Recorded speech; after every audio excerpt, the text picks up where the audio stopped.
Krishna, Krishna Krishna, Hare Hare, Hare Rama, Rama Rama, Hare Hare. Vajkapachuribhyas Jayagripas Sindhurya Evacha, Pranitana Pavanebhyo Vaishnavebhyo Namo Namaha. Vaishnavebhyo Namo Namaha. We offer our respects to all the devotees and thank you to Bhaktisiddhanta Chaitanya Maharaj for his historical perspective. Very nice, very interesting. Bhakti Priya Bhagavad Maharaj, also very interesting. Prabhupada's letter or letters, very interesting indeed. And Bhakti Singh Maharaj for his just very honest and straightforward presentation of Krishna consciousness. I remember it might have been late, could easily have actually been late 1982. It was a little before the opening, the installation of Radha Gokulanand, so I think it was the end of 82. Bhagavan Das was in South Africa. He would come fairly regularly to South Africa. And he told us what was going on in Mauritius. And he told us that some deities are there or they're coming, and that the devotees have rented a nice house in some nice area, which happened to be country-born, of course. And he said the house was called the White House. And so anyway, and he said the rent was 1,000 rupees a month, and it was a lot in those days. Yes, I remember that. So then the opening was to happen. I forget the actual date, but it was early, 83, early-ish 83. And in South Africa at that time, the great majority of the devotees were going out and raising funds for building the Radha temple in Durban. And I was full-time involved in that service. And Parthasarathi Maharaj was full-time engaged in that service. And Madhavi Prabhu, who's a very senior devotee and very wonderful devotee, who's been based in South Africa for years and years, more than 40 years now. So all of us and many others, we were going out raising funds for building the Radha temple. But then when the installation at the White House was planned and scheduled, then Bhagavan and the National Secretary, or sort of hands-on leader, at least in South Africa, Tulsidas, they said that Parthasarathi Prabhu at the time, Madhavi Prabhu and I could come and be here for the opening. So we flew over in Mauritius and we landed at the airport. In those days, the airport was sort of like a little warehouse kind of thing. It was a funny little room or little building at least. So we landed, we came out this way, and we came to the White House, and we were staying in the White House, which I know some of you were around in those days, not so many, but some of you. And it was quite nice, relatively substantial. It wasn't anything like this. It really wasn't anything like this. I've been looking at the structure here above us and around us, and remembering what the devotee who was in charge of the construction of the Radha temple said about how he designed that temple. This devotee Rajaram Prabhu, he said he designed it to withstand an atomic bomb. And I'm looking at this and I'm thinking, it could probably withstand an atomic bomb. It's really solid. But my point is, in just mentioning this, is that the story, you could say, the story of Radha Gokulanand, it really begins down in the White House. Or, actually I'm not aware who arranged for the carving of the deities and any details of the story of how the deities came, but certainly that was the first place they were installed, at the White House. And, by sort of local suburban standards, it was a nice house, and it was a relatively big house by the local standards, but it really wasn't anything like this at all. So Radha Gokulanand, someone mentioned, I forget who it was now, they've moved around a bit. They were in the White House, then we moved out of the White House to somewhere on the other side of Country Bourne, across the main road. And I think they didn't go there. I think maybe they went to the Krishna Balaram, what is now the Krishna Balaram temple. They were upstairs there for some time. And then they came back, if I remember correctly, to down in the buildings just down behind us, but not the sort of fairly large temple room we're using at the moment, but just behind that, where the sofas are and the devotees come and relax. That was the temple room. So they were there for some time, as I recall. And then the current temple room came to be, and they were moved there. I hope I've got the history correct, but anyway, it's something like that. But from the White House to here, it's really, this is something appropriate for the Supreme Personality of Godhead.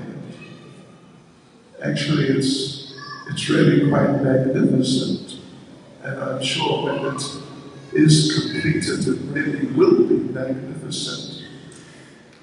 And I hope the sound system will be adequate also. But it's very nice.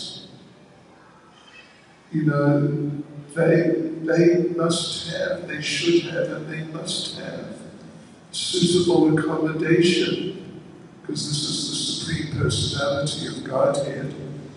And, those at the Krishna Balaram temple or some of the other temples around might challenge this, but they're sort of the presiding deities of Mauritius. They're certainly, you could say, that the senior deities. They were first and worshipped first. So, at least within my mind, I feel they have that type of position as the original deities and Radha Krishna deities. That they're like the presiding deities for the whole country. Don't know me saying that. Not in Gokul or anyone else. But it's like that. It's like that. Just like Giriraj Maharaj, you know, what would you say? Credit must be given where credit is due. Giriraj Maharaj is not a loud person who pushes himself forward at all. But those of us who have been around him, you know, I was coming from at least time to time knowing that we know that spiritually Maharaj was the foundation back in those days of holding things together and forming a foundation that things could be built from and develop to what we see today. So Radha and Gokulanand, it's very nice that they're coming to their sort of, well, their home, their final destination. I must admit, I feel a little pretentious because they're going to be standing right here where I'm sitting. So, you know, I don't know, but anyway, yes, I think it's nice. I think it's really suitable and appropriate that they're coming here to this really, truly magnificent temple. When it's finished, it's going to be such a gem. It's just, it's already amazing, and it's going to be even more amazing. So we came over, Madhavi Prabhu, Parthasarathi Prabhu, and I flew over here, Mauritius, to participate in the program, the installation. And we were here for just a few days beforehand, like it might have been 3 or 4 days or 5 days or something like that, just a few days. And we didn't really know what to do. Should we just sort of be here? Or should we get involved? So someone, a day or a couple of days before, maybe 2, before the actual installation day, I was asked to go out with Mukta Purush Prabhu. Many of you would remember Mukta Purush Prabhu. Really quite remarkable, transcendental character. And so I was asked to go out with him to collect shushu. Yes. For the festival, for the prasadam distribution. So, okay, so I met Mukta Purush Das Brahmachari at the time. And I could see he was, you know, kind of an excitable type of person. And I asked him, have you got a driving license? He said, yes. And I asked him, can you show it to me, please? And he went away to find his license. And he came back about 10 minutes later and said, actually, I don't have a license. So anyway, what happened was, Mr. Tirtha Prabhu, who again many of you know, he's still a very active devotee. Mr. Tirtha Prabhu was appointed to go out and collect shushu, and I was sent out with him. So we spent the whole day driving around anyway, the shushu areas. You probably know where they are. In those days, there was more sugar cane than there is now. I mean, there's still plenty of sugar cane. But in those days, it was so much sugar cane. It was just everywhere. Prabhupada actually, I was told, referred to Mauritius as a sweet, anyway, I won't say it, Hare Krishna. But he didn't appreciate the sugar cane so much. So out we went, and into this kind of central area, which was a bit higher in the country. I can't remember the names of the villages, but on the way to the Krishna Balaram temple, that sort of area. And we went around and visited the farmers and collected lots of shushu. Really lots of shushu. And we were out there the whole day.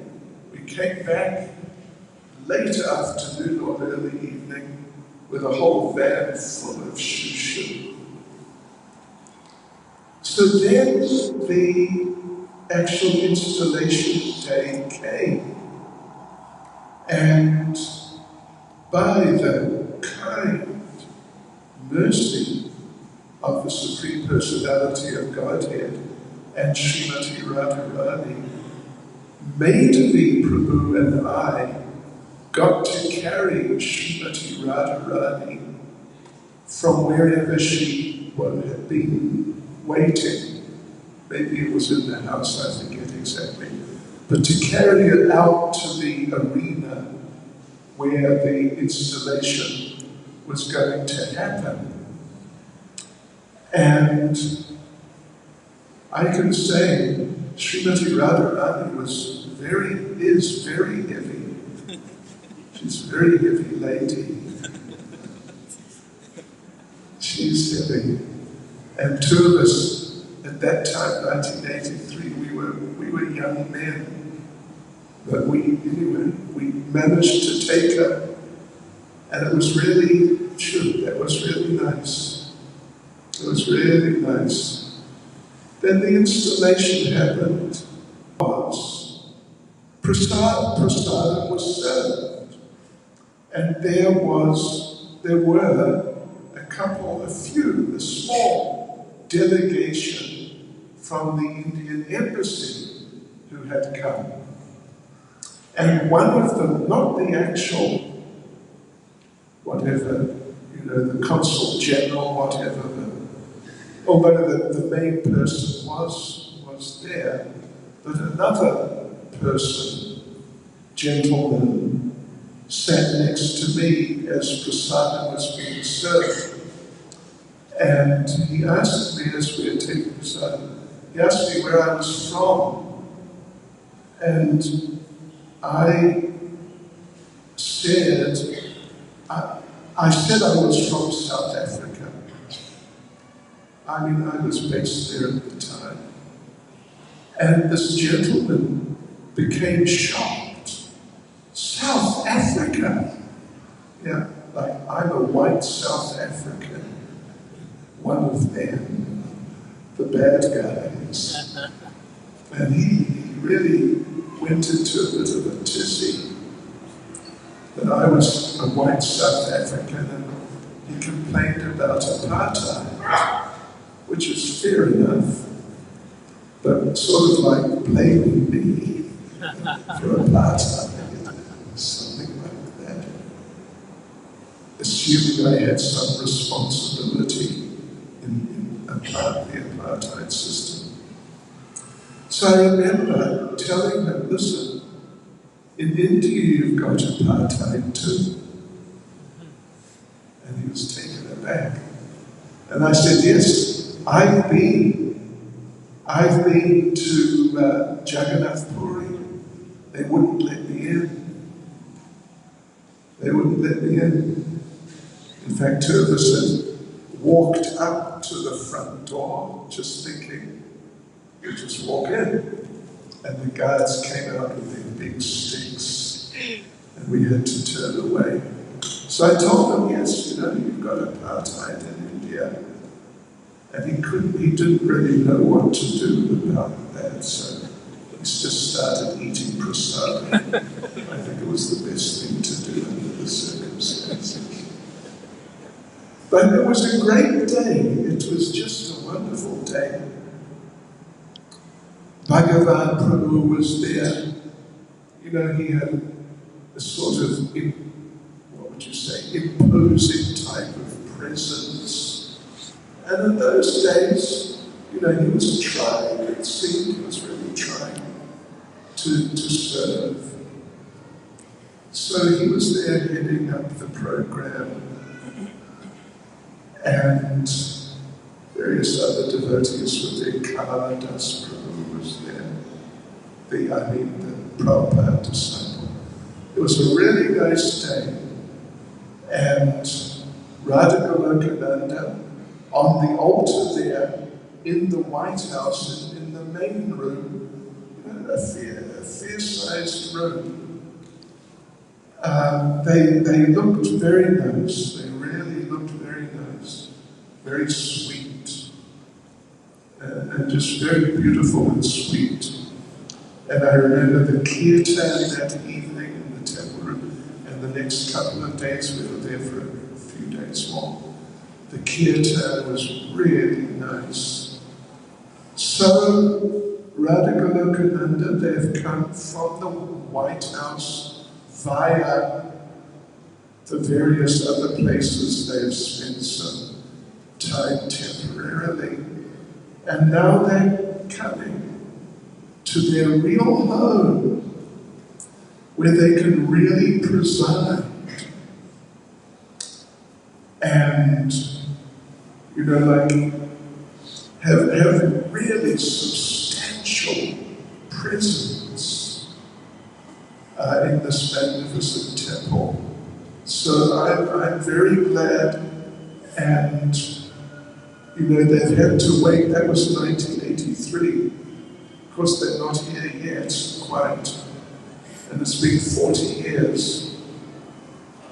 But I'm really looking forward to when they can come in here and we can celebrate with them and see them in their real, you could say, permanent home, which they really deserve. Hare Krishna. Hare Krishna. A big Hare for His Holiness Bhakti Chaitanya Maharaj. Hare. Thank you, Maharaj, for bringing us to our old days, remembering. And you mentioned truly that the real story of ISKCON started from White House. Hare Krishna. Now we are waiting impatiently for His Holiness Giriraj Swami Maharaj